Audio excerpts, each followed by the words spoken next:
Hello everyone, আজকে আপনার সাথে আমি আলোচনা করব পোকো M7 5G ডিভাইসটা নিয়ে। তো অবশ্যই ফুল রিভিউটি দেখবেন, চ্যানেলটি সাবস্ক্রাইব করে রাখুন, ভিডিওতে একটি লাইক দিয়ে রাখুন।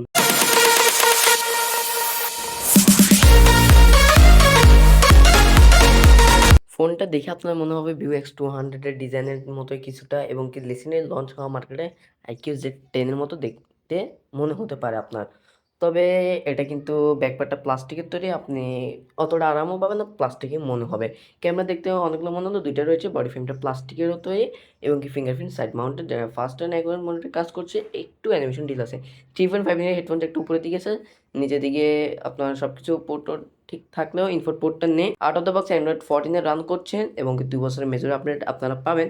এখানে অ্যান্ড্রয়েড 15 হলে ভালো। তো প্রসেসর হিসেবে রয়েছে কোয়ালকম স্ন্যাপড্রাগন 4 Gen 2, যা কিনা আমরা যদি কম্পেয়ার করি মিডিয়াটেক হলো G100 এবং কি G99 এর সাথে কম্পেয়ার করতে গেলে এটা অনেকটাই এগিয়ে থাকে। ফোনটা হিট জেনারেট করে না, ওই দিক দিয়ে এটা বেশ ভালো। মিডিয়াটেক G100 আর G99 এর কম্পেয়ার করতে গেলে এটা বেশ এগোনো আছে। এবং কি র্যাম ম্যানেজমেন্টও ভালো, এটা 128 জিবি রয়েছে এবং কি আপনারা মেমোরি কার্ড ইউজ করতে পারবেন। 128 জিবিও রয়েছে। আপনাদেরকে আমি সাজেস্ট করবো 128 জিবিটাই নেওয়ার জন্য। এটা একটু ভালো পারফরমেন্স পেতে পাবেন, ল্যাগ ট্যাগ করবে না, এটা আরও ভালো পারফরমেন্স পাবেন আর কি।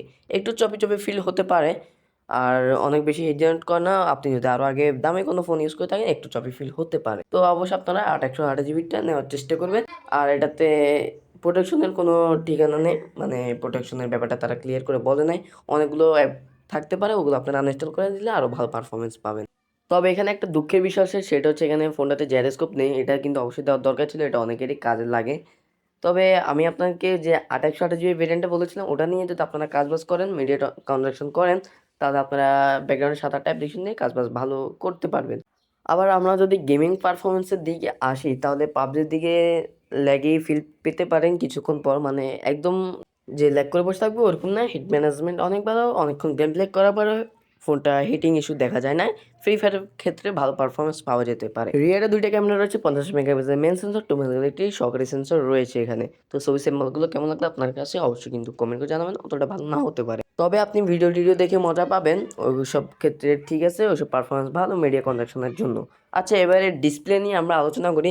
6.88 ইঞ্চ IPS LCD প্যানেল রয়েছে আর 120 হার্জের রিফ্রেশ রেট রয়েছে। 120 হার্জের অনেক জায়গায় কাজ করছিল না, তাদের নিজস্ব গ্যালারিতেও অনেক সময় পুশ আপ করতে পারছিল না। 70 হার্জ বা 80 হার্জের ভিতরে ছিল। তবে ভালো লাগবে না ডিসপ্লেশনে এই যে ওয়াটার নচটা, 2025 সালে সেটা অবশ্যই ভালো না লাগতে পারে। এর ডিসপ্লে নিয়ে আমার এখানে কমপ্লেন থাকছে, তবে প্রসেসরটা নিয়ে অতটা কমপ্লেন না রাখাই ভালো। প্রসেসরটা নিয়ে আমি সন্তুষ্ট আছি, ভালো। ক্যামেরার দিকটাও মোটামুটি করা যায়, পরবর্তী আপডেট আসলে হয়তো ঠিক হয়ে যেতে পারে। একদিকে ডিসপ্লেকে কি প্রোটেকশন করছে তারও কোনো গ্যারান্টি নেই, তারপর জাইরোস্কোপটাও এখানে থাকছে না।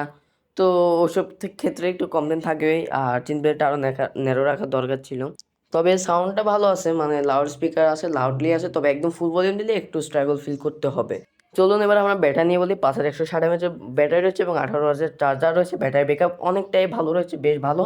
এবং কি পিপিআই রয়েছে 260-এর মতো, এবং কি স্টোরেজ টাইপ UFS 2.2। আর এই ফোনটা কিন্তু বর্তমানে আপনারা অ্যারাউন্ড 18,500 টাকার আশেপাশে আপনারা ফোনটি পেয়ে যাবেন। আগে আরেকটু দাম কমও ছিল, এখন দাম আবার একটু বেড়েছে, কমে এরকমই। আনঅফিসিয়াল ফোনগুলো একটু এরকমই হয়। তো ভিডিওটি ভালো লাগলে অবশ্যই আমাদের চ্যানেলটি সাবস্ক্রাইব করে ভিডিওতে একটি লাইক দিয়ে রাখুন। তো ধন্যবাদ সবাইকে।